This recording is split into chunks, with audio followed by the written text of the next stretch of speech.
Les films d'animation constituent une part importante des souvenirs d'enfance. Mais pour les enfants sud-africains, il y a eu très peu de contenu auquel s'identifier à la télévision et au cinéma. Il y a un manque dans les histoires représentant les enfants noirs. L'histoire sur laquelle j'ai travaillé s'intitule Lolo.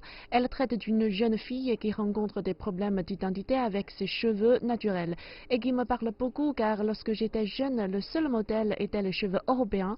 Pendant longtemps, j'ai eu beaucoup de difficultés à accepter mes cheveux.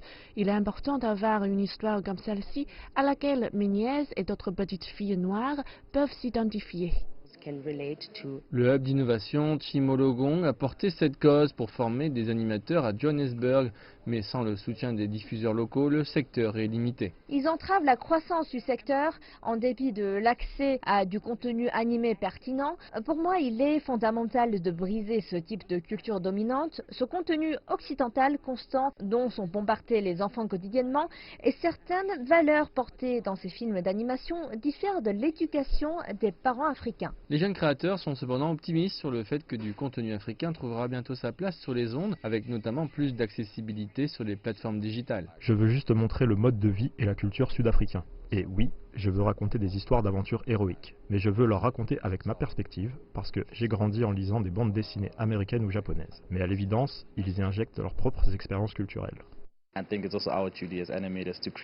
Je pense qu'il est de notre devoir en tant qu'animateur de créer du contenu compétitif avec des standards internationaux afin de rivaliser activement avec Marvel et toutes les autres grandes maisons de production.